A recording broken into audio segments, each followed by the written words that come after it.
La CX n'a pas eu la carrière qu'elle méritait, mais elle ne s'en est finalement pas trop mal tirée. Il faut dire qu'elle est née dans des conditions particulièrement difficiles. À l'origine, la CX ne devait pas chapeauter la gamme Citroën, mais plutôt remplacer les versions de base de la DS. Mais comme souvent, tout ne s'est pas vraiment passé comme prévu.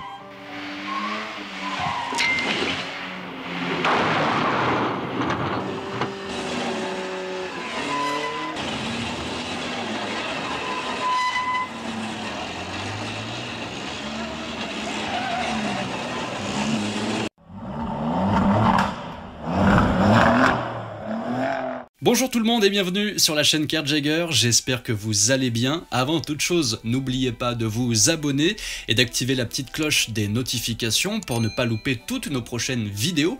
Vous le savez désormais, nous sortons une vidéo par semaine, tous les mardis, et ça demande du travail. Donc, n'hésitez pas à nous soutenir en vous abonnant directement ici. Bref, aujourd'hui, cet épisode parlera d'une voiture injustement qualifiée de voiture de retraité pépère qui joue aux boules et qui boit du pastis autant qu'un moteur à piston rotatif boit du sans-plomb.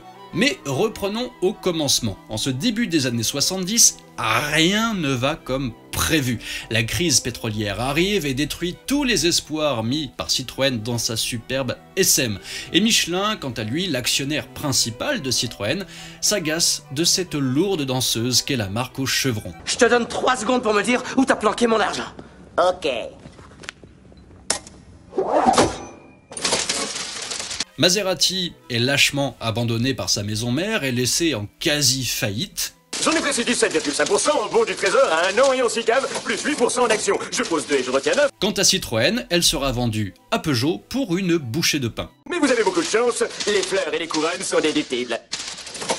Drôle d'alliance d'ailleurs que Peugeot et Citroën à l'époque, car tout les opposait. On avait d'un côté des innovations technologiques face à un côté rustique et fiable, on avait des dessins fluides face à un certain classicisme bourgeois. Bref, c'était vraiment le yin et le yang de l'automobile. C'est donc dans ces conditions particulièrement difficiles que sort la CX, et elle aura à elle seule la très lourde tâche de remplacer l'emblématique DS. Mais quoi qu'il en soit, la CX est une vraie Citroën au dessin fluide et qui, tout au long de ses 17 ans de carrière, s'il vous plaît, saura garder de sa prestance malgré l'absence de moteur noble. Car en effet, la CX n'aura jamais eu droit à ce fabuleux V6 PRV de ses cousines Peugeot et même Talbot.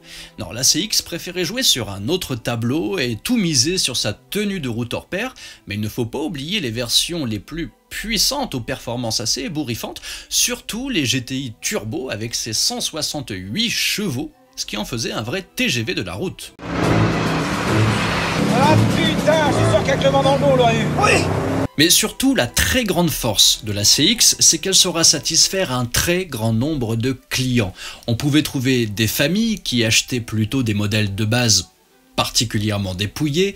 On avait également des breaks familiaux 8 places. Les sportifs, quant à eux, se tournaient vers des modèles GTI, GTI Turbo 2.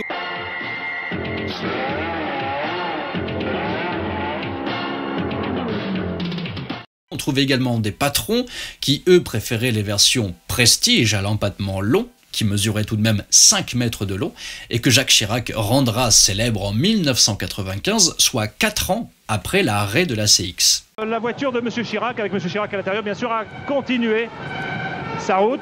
Alors nous allons essayer maintenant de la rattraper.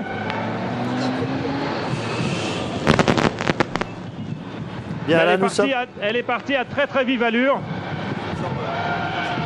Et on retrouvera évidemment dans la CX tout ce qui faisait le charme de ces Citroën, notamment le compteur type pèse-personne, la direction d'Iravi, la suspension hydropneumatique évidemment, ou encore l'ergonomie satellitaire, mais aussi une magnifique liseuse de cartes type Scooby-Doo.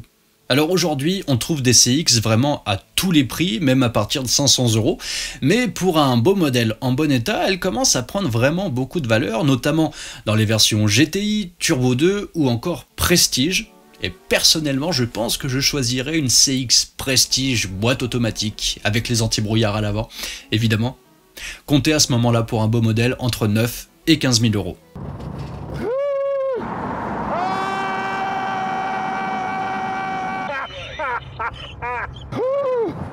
Après, encore une fois, c'est très personnel, mais CX et GTI sont deux mots qui, je trouve, ne vont pas très bien ensemble, voyez-vous. La CX, c'est la classe. C'est Monsieur Chirac. C'est rouler le coude à la portière à 180 sur l'autoroute, puis à 60 sur une nationale. C'est s'arrêter dans un vignoble, non loin de l'Île-sur-la-Sorgue, pour déguster un petit Châteauneuf-du-Pape 1961. Alors le sport, franchement, pourquoi faire ? Bref, entre 74 et 91, il se serait écoulé tout de même plus d'1 million de CX. Alors si certaines ont disparu de leur belle mort,